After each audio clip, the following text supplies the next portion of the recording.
Thank you all for joining us. The Columbian is pleased to welcome candidates for state representative from the 17th District, Position 2. I am Greg Jane, the editorial page editor, and I'll let the other editorial board members introduce themselves. Ben? Ben Campbell, publisher of the Columbian. And Craig? Editor of the Columbian. And Colleen. Colleen Keller, the assistant news editor of the Columbian. And then Lauren, we do have a reporter sitting in on this meeting. She will be taking notes and writing about it. She won't be asking questions in this forum, but I'm sure she'll want to speak with you later. So let's see, got that housekeeping out of the way. I also should mention that there are two additional candidates in this race.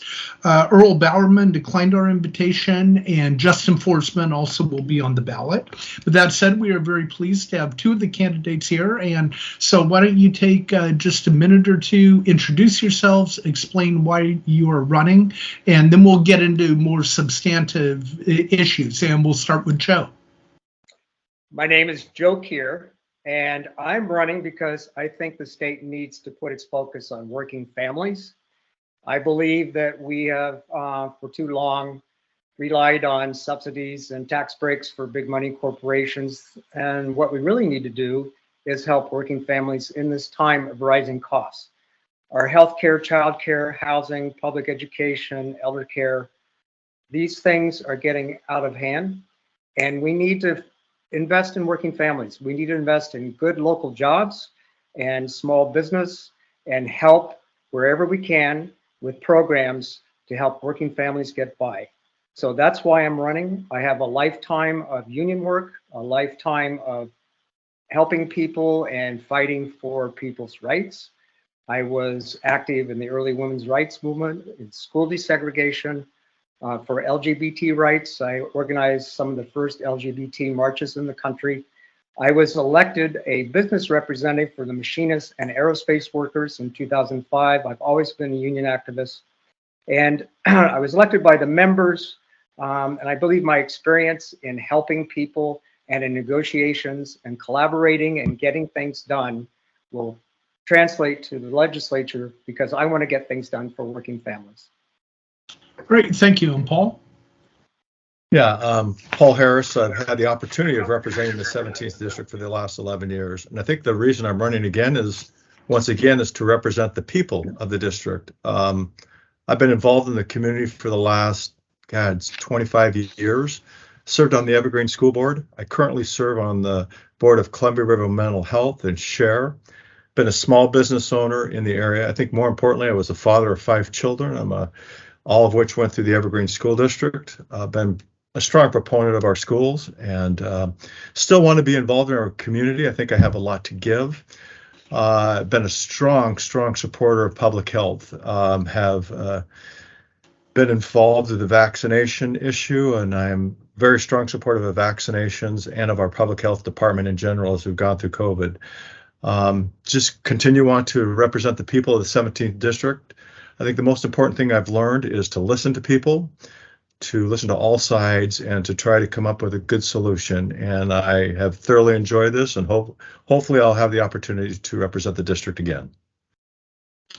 Great. Well, thank you. And again, thanks to both of you for joining us. We'll move on to some specific issues now. And starting with the state revenue forecast, it has exceeded expectations again. What should the legislature do with that money? And let's start with Joe. Well, like I said, I think that we can put some money in programs to directly help working families. I know that we have some money available for mortgage assistance, et cetera, but I think we can put more into helping with housing. I think we have a crisis in costs of childcare, and we can put money into helping provide childcare, and we can watch those jobs grow. I think everywhere we're investing, we can create jobs. I particularly want us to put some more funds available for mental health, behavioral health, and issues with the homeless, because I think we waste a lot of money without addressing that issue with a comprehensive program, which probably could save us more money in the long term. I'm I'm really interested in promoting small business, but also infrastructure in our area.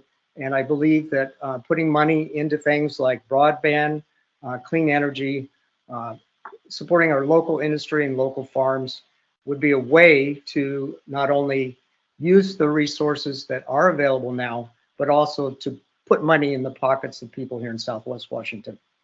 No, and when you talk about investing in housing or the homeless or childcare, a lot of those things were addressed by the legislature this year. Was that not enough? What does more need to be done? I think more needs to be done. Things have been progressing. In terms of education, we now have a program with 1% interest rate for people for education, but I think we can do more. I think that we have the possibility of doing a lot more for the homeless and for our mental health. We have an area of the country that is among those with the least number of dual diagnosis rehab facilities. We're very lacking in that. We should be putting money into that so people can get into residential treatment right away. And we could be putting money into things like community policing and helping with the fact that we don't have enough law enforcement to be in the community, actually dealing with people and earning the respect of the people that they are representing. I also think that we can do a lot more in terms of getting the funds available for folks. So here's an example. We have people in mental health crisis, and law enforcement is tasked with dealing with that. Why couldn't we fund a CAHOOTS program here in Southwest Washington? That's the program in Eugene, Oregon, where you have unarmed crisis workers who respond to people in crisis. They're professionals.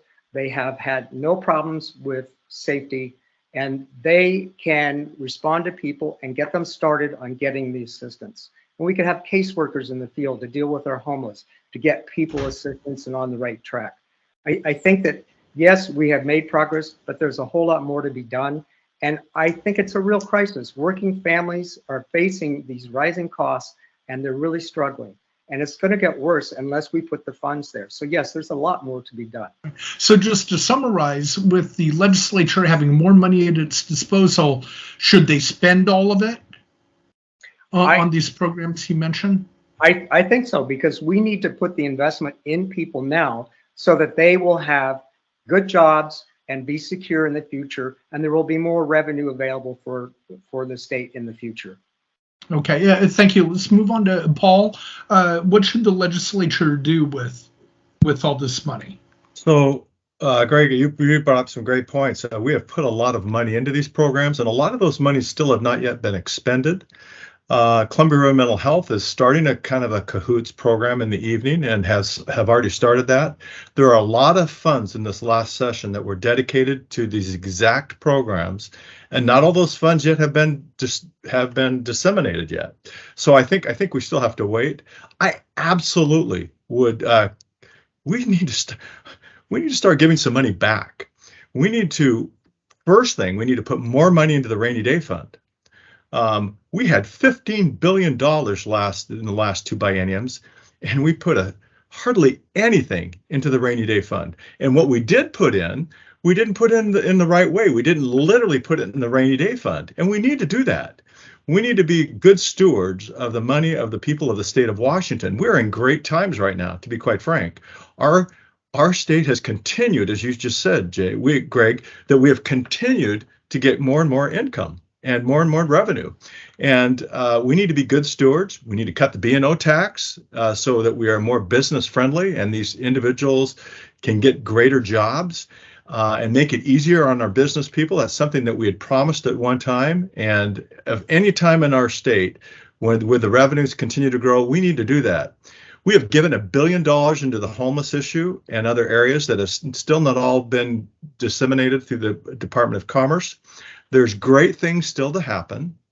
If I was to do anything, if I was going to spend any more money, it would be actually to reinforce our policing, to make sure that we have police that are trained. We need police that are trained, and we need more police. And if we want to put social workers with police, I am fine with that, but that takes more money, not less. And so I would recommend that we put more money into policing. I think we're going to see a letter come out from our good mayor, and you're going to see the mayor of Vancouver and the mayor of Washougal and the mayor of Camas, that we're going to look at maybe a police training for the state down here. I would be all supportive of that because training has been a difficult problem. It takes a long time to get an officer trained. I would be supportive of that. But we have continued to get more and more money into our state, and we continue to spend it. And I'm not necessarily saying that that's bad, but at some point we need to save, and at some point we need to look at ourselves and say, hey, we need to give some money back to the citizens of the state of Washington. And we have put a lot of money into the programs that Joe has talked about. Not all of it has been spent yet. I think we need to wait and see what actually happens with the money that we've allocated in the last session. Now, and on your, you mentioned the B&O tax, and in your campaign materials, you advocate for reducing taxes. How else would you approach tax reductions? Without an income tax, that can be difficult. Well, property tax would be one way, but honestly, if we're going to do a property tax reduction, it would be for, I don't think we could do it for a long extended period of time. We also look at a sales tax reduction for a short period of time. We also looked at reducing the gas tax for a short period of time, depending on what happens. I think there's a couple of things that we can do, but you take off of 0.5% off the sales tax, and that's about $500 million. So we need to take a look at that. I think there's some things we can do. I don't know if a reduction in the sales tax, it's so interesting. I hear one side of the aisle says it's hugely regressive, and I get that. And yet when we offer to do a small reduction, it's like, well, it doesn't really make that big of a difference, Paul. And I go, well, you can't have it both ways. Either you reduce it and you say, okay, we've done something here, we're going to give some money back. But there's a couple things that we could do. And honestly, if our revenues continue to perform, and let me tell you, we're doing far better than Oregon. Oregon has yet to step up to the I-5 bridge and pay the portion that we've asked them. I sit on that bridge commission.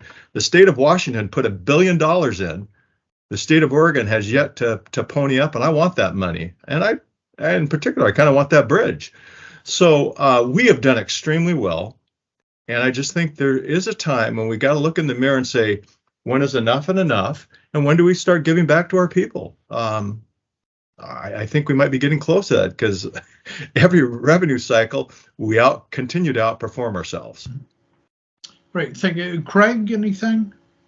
So Paul just touched on it a little bit, but I'd like to hear what your thoughts are on the I-5 bridge project and whether you think that it's going along like it should. And maybe I shouldn't have said anything. I shouldn't have said a word. Like the Columbian tradition, we always ask about the bridge. I figured we would have gotten there if I wouldn't have said it, huh? It probably would have come up. Yeah, and I see Joe smiling. I don't think we're going to get away with not talking about the I-5 bridge. So, is it going the way it's planned? I think, yeah, I think in some respects it is. I'm really pragmatic on this bridge. It's we need a bridge. I mean, we have an old infrastructure that needs to be replaced. The last bridge meeting, I got to be honest with you, I was pretty livid and pretty discouraged when a councilwoman from the state of Oregon, from Portland, literally said, well, if Portland could build that bridge, we'd build a bridge and it wouldn't have a car on it. And at that point, I realized what a different world the two states are. And I've always known that. But to actually hear somebody verbalize that kind of shocked me. And I realize, and I've always realized I'm in bed with someone that doesn't probably look at life the same way that I do. So I want a bridge. If I had my preference, I would probably have rapid bus transit. I don't know that I'm going to win that fight, but I know Senator Cleveland reached out to me this week and wants another lane and wants another optional lane, and she wanted to know if I'd sign on to that, and I absolutely would. I am concerned that we've got to make sure we're building this bridge that is for the future and not just for today. So if light rail's on that bridge, if I lose that battle, there's a part of me actually, if light rail literally ends where they say it's going to end, I find it odd in a way that many in my community say they don't want light rail, but they want people to get on rapid bus transit and go over to Portland and get off at Hayden Island and jump on a train there. I mean, I just think if you're going to do it, I guess maybe we drop that in Vancouver. I don't know. I know I sit on the Bridge Commission. I've been in every meeting. They're long. They're difficult. It's a difficult project, but we need a bridge. And you'll hear other people. Do we need a third bridge? We probably do. But once again, we need that infrastructure first. I seriously, if we're going to put another bridge in, Oregon and Washington needs to start preparing for that. And I don't see either. Part of the Bridge Commission is to discuss other bridges, but we got to get through the first bridge. And so let's make a decision on the I-5 bridge, and then let's look at other possibly solutions. So did I answer your question? You did. Thank you. And I think we're still in a fight on height. Was I shocked that the Coast Guard came back at 178 feet? I'm not, because if you always start fighting at your highest height or the biggest dollar, and I'm sure we'll work out where that's going to end up at. And yeah, and I want to make sure, Joe. I'm sorry, I've talked a long time on this. It's a difficult project. I'm not going to lie to you, but our community needs a new bridge. Joe, your thoughts on the bridge? First, I want to point out, from my experience as a union rep and also as a blue-collar worker working at the truck plant in Portland, there is a real need to eliminate the bottleneck that is interfering, impeding our transit of goods and materials to support our manufacturing on both sides of the river. We have products that need to get across the bridge to the port of Vancouver from Oregon. We have supplies that need to get across the bridge to support our industry in Southwest Washington. We have a bottleneck that adds hours to transport, and sometimes things don't make it on time. We are not just talking about commuting. We're talking about a vital economic connector in our metropolitan area. In terms of our commuters, our people in Southwest Washington are commuting to Oregon and paying huge amounts in income tax. So I personally think it's unfair to expect our folks in Southwest Washington to pay tolls in order to go to Oregon and pay these huge amounts in income tax, which should be going for transportation and roads, et cetera. But that's my opinion. I know that a lot of projects now are funded with tolls. I'm going to say that this bridge needs to be built for the future. It should have as many lanes as we can get. It should have light rail. It should be something that we are using to prepare for a healthy economy in our area. And we can't do it by restricting what we're planning. And if we went back to square one again, would your first preference be the I-5 bridge or a third bridge? If it could only be one or the other? Well, I think that we have to do the I-5 bridge because we know it will not last. And so in terms of infrastructure, we have to replace the failing infrastructure we have. But I agree that we need more than two bridges across the Columbia. This is a metropolitan area that may be unique in the country. I don't know of metropolitan areas divided by a river with only two crossings. This is very unique. To be able to have a vibrant economy and the bottleneck of only two crosses across the Columbia. I mean, you can count the Bridge of the Gods in Skamania County as a crossing, but it's weight limited. So we really don't have the kind of transportation that we should for a metropolitan area of our size. Sure. Thank you both. We'll move on. Colleen, did you have anything? Yes, I wanted you both address education in your statements on your websites, and I'd like to hear both of you a little bit about specifically about public schools. One of the big issues we've been hearing about is, are parents getting adequate information about their children's curriculum, the materials being used, how classes are being conducted, and so on? What are your thoughts on that? And is there more that schools need to be doing?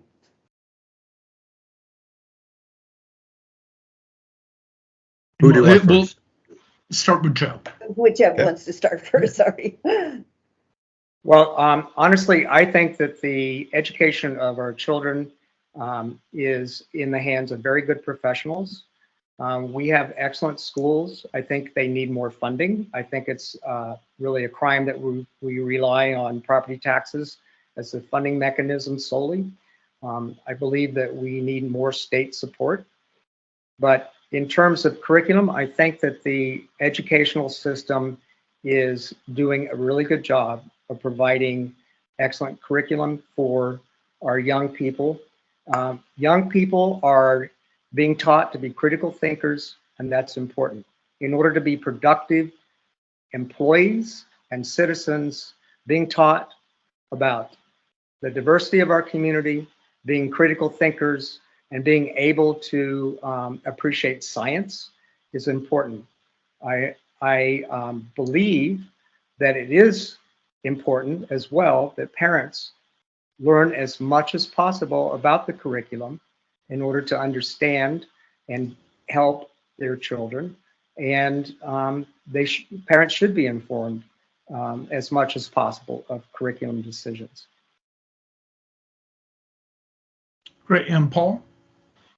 Yeah, I was on the Evergreen School Board for 10 years, and let me tell you, that's a tough job. And I think it's even tougher now, to be quite frank. I think transparency should be paramount in education. I think that parents should know exactly what's going on in the classroom if they can. And I think in our world today, it should be simpler and simpler with what you and I are doing right now. We have the opportunity of sitting and chatting, and we're not even in the same room. So I think the idea that parents are not aware of what's going on in the classroom, I think is not right. I think most parents do. I think the parents that are very engaged in their kids' lives do. Tragically, there are some that are not, and it's because they get busy. Life gets busy for all of us. I think one of the things you'll see in my literature is the simplest thing is we should make school board meetings, even if nothing else, audible, so someone can go on and listen to what happened in a school board meeting. It should be saved so that they can hear what's transpiring or what's of interest. I was on knocking doors this morning, actually, campaigning, and I'll be really transparent. It hasn't been the big topic that I thought it would be. I've had one parent out of the 800 doors that I think I've knocked on thus far that had brought up to me that they were concerned about the sex ed in their that was being taught. So that's 1 out of 800. Almost all the others were concerned about crime, homelessness, and inflation. But I'll be honest with you. But they had teenage kids in the home. They came walking by while I was at the door, and and they were very involved parents. And I said, "So are you really concerned?" She says, "Probably not for me because I know what's going on." But she says, "I do have concerns for other parents that might not be aware." So I just think greater transparency will make everyone better. I do believe that we're funding our schools pretty well.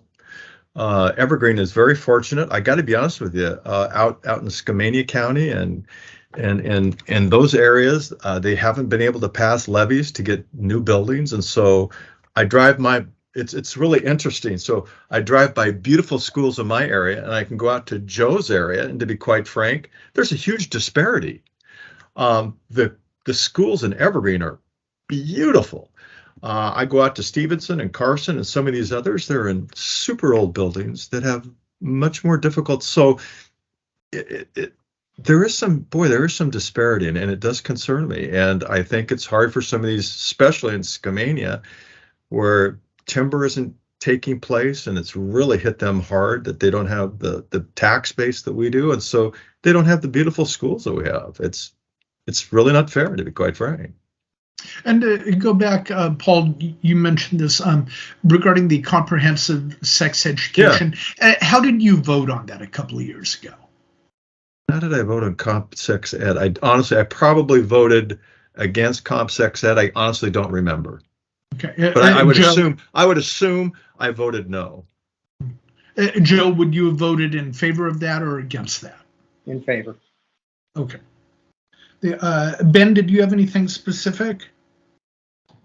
So Joe, can you elaborate a little bit on your stance on law enforcement and what kind of improvements we could possibly need there? I think Paul touched on that a little bit, but I was wondering what your stance is. Could you repeat that? I had trouble hearing. So I was wondering if you could elaborate a little bit on your stance on law enforcement and what potential improvements we can make there. I think Paul touched on his point, but I was curious on what you were thinking. Sure. First of all, I agree that we need more funding, and we need funding for training. Paul mentioned some of this, but I want to emphasize we've had problems with law enforcement in our area, and I think a lot of it can be addressed with training in equitable law enforcement and also with funding for community policing. If we have people who are available to be in neighborhoods and learn their areas, and for those areas to learn them, there's a potential developing trust and developing a sense of safety and security, knowing that people are close by and knowing that there is a deterrent close by. So to me, putting money into the training in equitable law enforcement and in community policing will pay off for us. I also have some perspectives on other areas of concern about law enforcement. One is, as I mentioned, law enforcement is being asked to do crisis intervention when it shouldn't. Those should be in the hands of mental health, behavioral health professionals who can be in the community to respond immediately if there is a person in crisis. And as we pointed out, that's what the CAHOOTS program in Eugene, Oregon does. It takes a lot of funding, and that program is very mature. It's been there for years.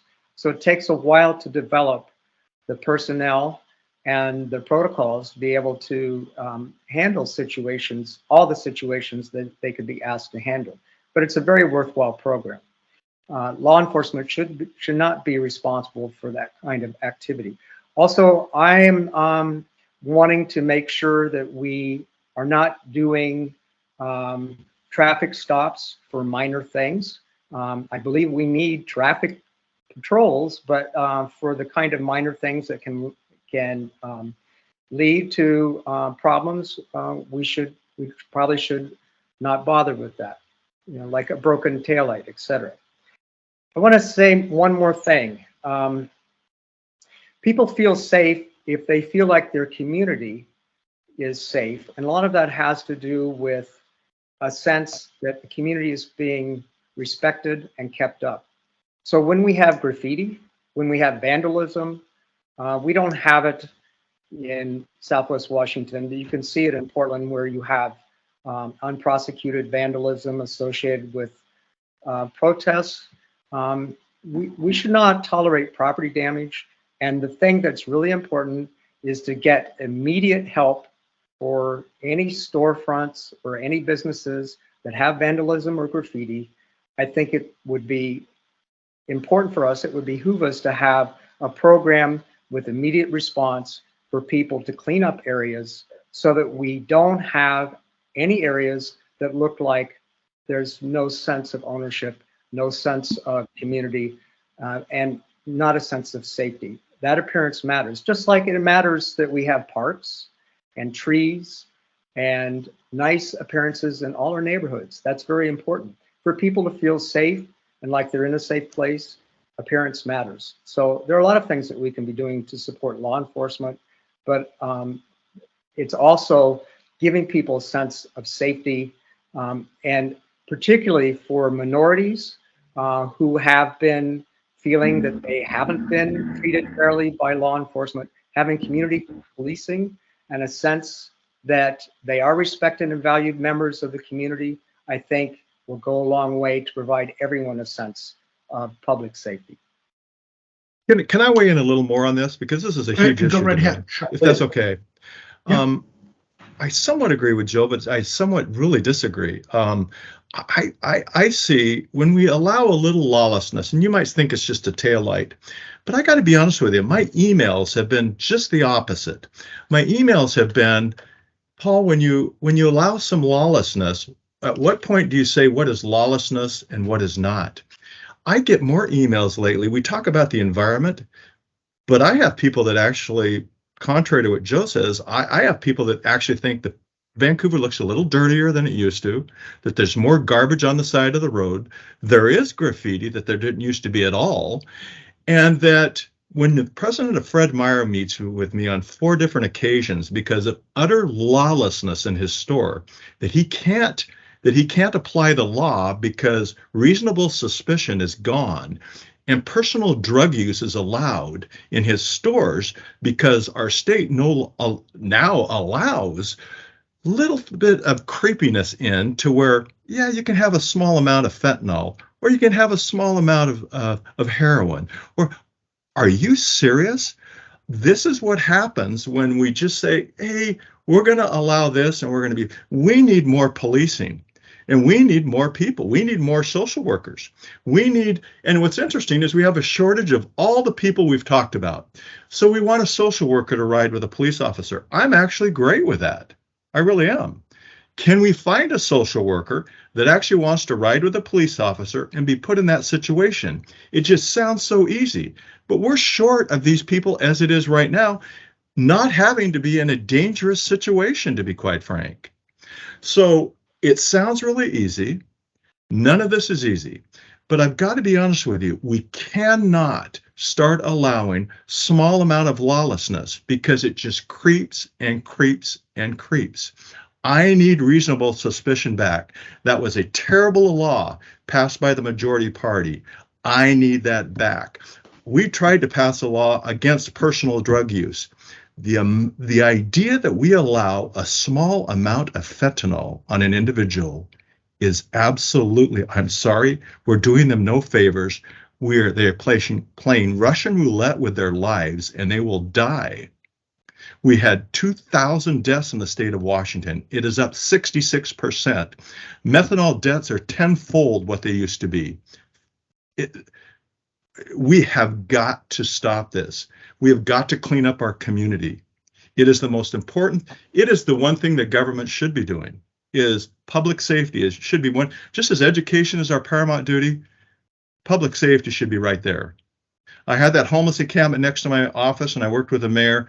And how I finally got that moved is I said, I'm going to take soil samples. We're supposed to be a clean city. I've had 40 tents camped by my office. I'm going to take soil samples, and we're not going to like what we're going to find, because we're going to find human fecal matter everywhere running into the sewer. And that's how I got that homeless camp moved. And my position on homelessness is, if we're going to set up an encampment and allow it, I'm okay with that. But you provide services. You provide a bathroom. There's no dignity in sleeping in your own, you know what. That is not dignified. I walked that encampment every other week. It was a dangerous encampment. Jamie Spinelli said, Paul, that is a dangerous place. I said, it is. And that was the one why Fred Meyer was so engaged. They were having so many problems.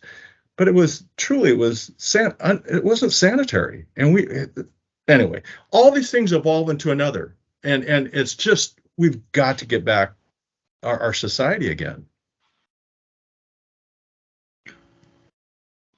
Let's move on real quick. Just a couple of hot button issues.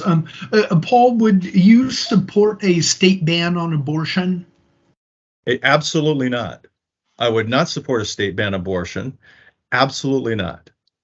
I believe there should be, we need safe, legal, but limited abortions. And we absolutely cannot have a state ban on abortions. And we will not have a state ban on abortions. This is Washington State. That is not going to happen, and that's not even on the top. I'm number 3 in House leadership, and that's not even. We wouldn't even attempt that. That's not on the radar. We have far more important issues right now than that, and we wouldn't have the votes to do that. Sure. Joe, your thoughts if somebody did approach that? Well, let me tell you that I fought in the first fight to legalize reproductive choice in the early 70s before Roe v. Wade. I helped organize childcare for a tribunal that was being organized by women for abortion rights, hearing about the horrors of illegal abortions that people had suffered through. I helped march and organize activities for the early women's movement in the early 70s. So I have been committed my whole life to supporting a woman's right to choice and a woman's right to control her body. I would support what the governor's proposing is something in the state constitution to codify that right. And then I want to move on. Joe, have you been in favor of gun control measures that have been passed in recent years, red flag laws, limit on magazine capacity, et cetera? Are you in favor of that? Should the state go farther?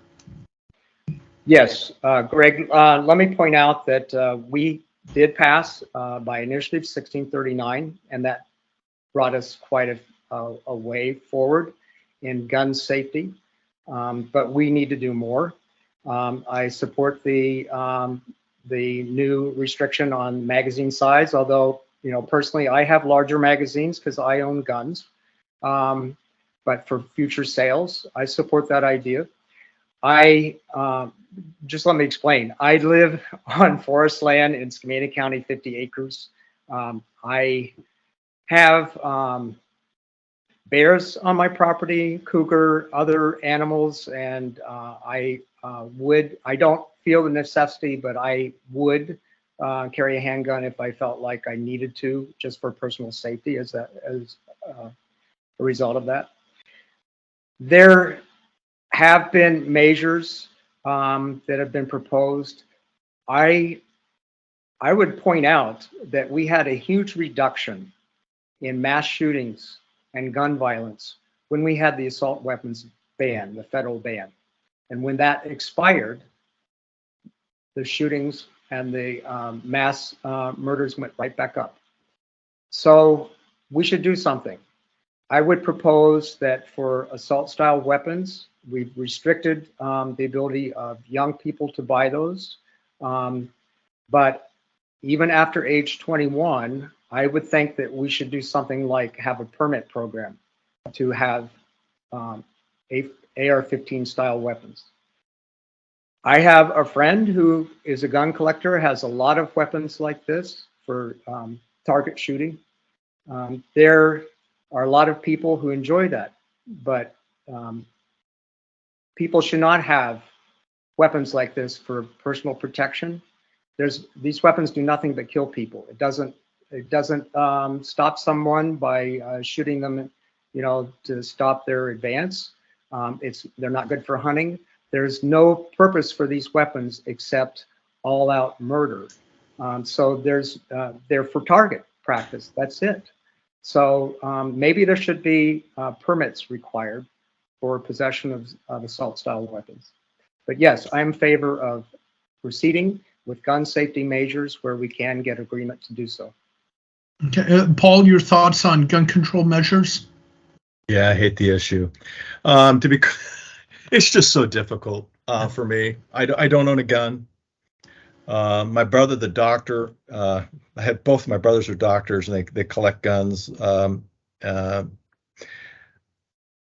I voted no on the magazine ban, probably just because I believe these are federal issues. I just find it fascinating that I have a magazine ban. I live at Milepost 1 in Washington State, and if I really wanted an expanded magazine, all I have to do is drive 1 mile away and I can buy one. To me, these mass shootings to me are just travesty. Most of these people have mental health issues. They have substance use issues, but most of them have mental health issues, and we need to get them help. I think it's just a flaw in our system. This last shooting, this kid, 21, was, if you look at it, was screaming for help all over the place. They had red flag laws in that state. They missed all of them. I mean, as I listened to part of this yesterday, I just sat there and thought, okay, what can we do? And then the common sense of me, I guess I just think there's 330 million guns in the United States of America right now. How do you rein in 330 million guns? I don't know. Is there more we can do at the state level? Would you be in favor of more measures? Honestly, if I thought it would make a difference, yes. If I thought I could keep a deranged, a mentally health individual who is fighting mental health issues away, then yeah, it just seems like in all these cases they find a gun. It just boggles my mind. And the idea, I go back to the Las Vegas shooting, and the guy had like 30 guns with him and numerous magazines, not only just low capacity, high. He had magazines at the wazoo. I just find it really odd that we think that we can control this. It's like saying, how do I control a guy that's driving a vehicle that's erratic? Or I don't know, Greg. I don't know. But I think our solutions thus far, Joe seems to think they've helped. I just haven't seen a really good solution. And if there is a solution, it needs to be, to me, it needs to be federal. I find it mind-boggling that someone can just drive a couple miles and circumvent my law because that's just the way it is right now. I don't think we've really found a solution, and yet I'm just taken back by these things. It just shakes me. Yeah, to the point where I literally looked at my wife. We were going to walk in the Camas Day Parade, and I've got my granddaughter with me that's going to walk that parade, and I have some family members. And I never said this before, but I turned to my wife and says, "Do you think we're safe walking the parade?" And then I said, I can't let this type of life change my life. That's not who I am. And so dang right, I'm going to walk in the Camas parade. And I just don't have a solution, Greg. And I'm sorry to say that. I really don't. I have not seen a good solution. And then, Greg, add some more. Yeah. We actually have 430 million guns in this country, way more than the population. We have had success in the past because we had the assault weapon ban, and that reduced our mass shootings. So we know that gun safety regulations actually do work. This proliferation of guns has happened recently. It's in the last few decades that we've had this huge amount of gun production and purchase. And that's because the NRA and the gun manufacturers have pushed guns without any liability. So there are things that we could do, but I think that Paul's pointing out something more effectively on the federal level, but we can do things in the state. You know that the recent shooters were young and they just went out and purchased AR-15s, got them right away, and went out and committed their crimes. And then, thank you. And let's move on real quick. Paul, has the state done enough to address climate change? Have you been in favor of those measures, and what else would you recommend? Our state has been very aggressive on climate change or on global warming, both. I did not support. Is that good or bad? I did. Well, I guess it depends how you look at it. I believe in global warming, and I believe in climate change, both of them. I also believe in a balance. I have concerns that we're just going. This is really interesting because I got a call from Northwest Natural Gas 2 weeks ago, and I have natural gas in my home, and they said, "Paul, do you want to offset your natural gas?" The CO2s that you're emitting, and you can spend $10 more a month, and we'll offset what you're doing in your home. And I said, well, what are you going to do? And they said, well, we're going to probably build a windmill somewhere in the state of Washington, and we're going to keep it all local. I says, well, that's not what I want. And they go, what do you mean? I says, my air is actually pretty dang good here. I'm very blessed to live in a very clean environment. But to be quite frank, India, there's some other countries, Brazil, there's countries that if you would take that $10 and buy them scrubbers or get them off coal, rather than trying to force me out of natural gas, which I believe is a pretty clean alternative compared to some of the other things going on in the world. Because once again, just kind of like guns, I don't believe that global warming is a quote, Washington state problem. It's a world problem. And the idea that I'm going to spend $10 to put up a windmill that will do virtually hardly nothing when they could take the $10 and actually put it to great use of maybe discouraging a coal plant somewhere, or buying a scrubber for a coal plant so they can really make a change in the world and in the climate, I would be all in favor of that. And I told them that. And they said, that's not going to happen, Paul. I said, well, because what you're going to do is just minuscule compared to what we could do. And the idea that, let me tell you how convoluted it is. I don't want to take too much, but that our gas plant down there on River Road, that the idea that we can flip that, and all of a sudden that now that the government owns it rather than us, so BPA owns it, and they can operate it the same way, and because their portfolio is so much bigger, all of a sudden that natural gas, which actually is polluting our environment, but because it's in the BPA portfolio, it no longer counts. That's how convoluted that we have made this. So it's really not, to me, it's really not about, quote, cleaning the air. It's about cleaning maybe the Washington air, or when we are far cleaner than other places. And this is a world problem. And what little we can do in our state will make a minuscule. If we really want to make a difference, let's do it. Let's make a difference.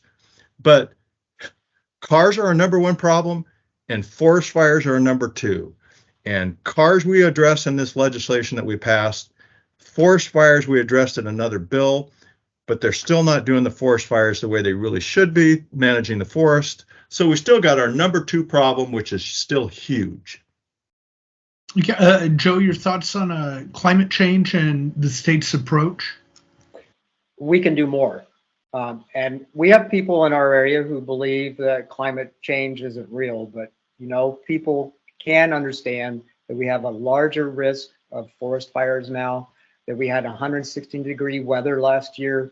In my area, wells are running dry, the water table is dropping because of our hot, dry summers. We have the real effects of climate change. We should be doing something to recognize the crisis that we're facing. Washington is leading, but we can do even more. I think we should be putting money into HVAC conversion more than we are. This will create jobs. We need to convert from gas to electric. We can do more to promote clean energy, and these are producing jobs. When we convert, when we start supporting clean energy alternatives, alternative energy, we are creating jobs. There's a lot of money to be made with good paying jobs in these industries. And I want to point out something. We had in our district a facility here that used to be called Siemens Solar, and then it was Shell Solar, and then it was Solar World before it left. The state should be doing more to support businesses like that. That was a solar panel, solar collector manufacturer. We should support those industries as much as we can. Right. Thank you. Does the board have anything else? Anything? I'm just curious, Joe. Why did you decide to run in this race instead of the others, the open 17th district race? I decided to run as a Democrat because I feel strongly that for Southwest Washington to get things done in Olympia, we need a representative who's part of the majority, can get things done for Southwest Washington, working with the majority. I have a history of participating on a lot of boards, volunteering. I am part of the Underwood Conservation District. I support a number of community organizations. I'm on the board of a pension trust. I think that I know how to collaborate and get things done, and I can work with the majority and get things done for Southwest Washington. Well, then we'll move on. I was going to say, give us your final pitch for why voters should support you. Is there anything you want to add to that, to what you just said? Yes, I really believe that our state has the ability to put a lot of investment in good jobs to create our community health. And in order to provide those investments, we have surplus funds, but we also have things that we could be doing in terms of looking to the future. We could be looking, I'm not committed to any particular solutions. I want to listen to people and work with people and come up with solutions to our problems. But we know we have rising costs and things are out of hand for working folks. Let's put the focus on working people, make our economy work for everyone. Some of the solutions out there for revenue, we could have a state bank here like they do in North Dakota. We could have low-cost loans available for small business. We could be keeping our state money here. We could get bonds at low cost rather than elsewhere. We also could be looking at other sources of revenue. I want to point out that, you know, some of the big money companies, corporations in the state have gotten a lot of subsidies, tax breaks, and their owners have done very well. People like Bezos and other billionaires in the state. They've gotten by without ever paying income tax and benefiting from educated workforce here. So we could look at things, including the potential of a wealth tax. But I'm not wedded to that. I'm just saying we have potential to put money into working families, good family wage jobs, and local production and local business. And let's look at all options and place the focus on that to make the economy work for everyone. Okay, thank you. Paul, give us your final pitch. Why should you be Sure. reelected? I hope I'm reelected because I think the most important thing I can do is listen to the people and represent the people. On my door, it says Representative Paul Harris. I never forget that. It's not my seat, it's your seat. I don't believe in a state bank. I believe we have plenty of banking institutions in our state right now that can certainly help. We offered a low-income tax credit for families this year. The Republicans actually offered more. The Democrats did not agree. We offered some, but we actually wanted to offer more because we had $15 billion more than we had anticipated. If we could do anything right now, and we started off this discussion with that, we need to give some money back to the people of the state of Washington and to the businesses. We need to recognize who has paid that money, and we need to reward them either a check back, or how about lower property taxes, or if nothing else, let's give them a better community to live in. Let's support the police more. Let's do something. But I am truly about public safety and about trying to lower the cost of living to you. And I will continue to listen to you. I will continue to be your advocate. I find this job fascinating. If I'm not reelected, then I want to thank you for the opportunity I've had in serving, because it has been a lesson to me that I will never forget, and it's been a rare opportunity. But I hope to be your representative again. I will listen to you. I have an absolute open door policy, and we'll listen to all sides. If there's anything I've learned, I have worked very collaboratively with the Democrats, with the controlling party. I have been known to be one that will reach across the aisle. I will continue to do that.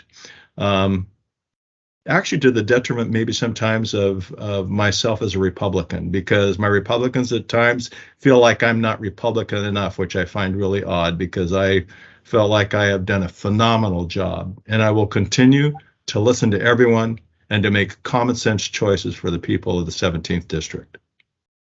Great. Well, thank you very much to both of you. We appreciate it. And good luck. Thank you. Thank you.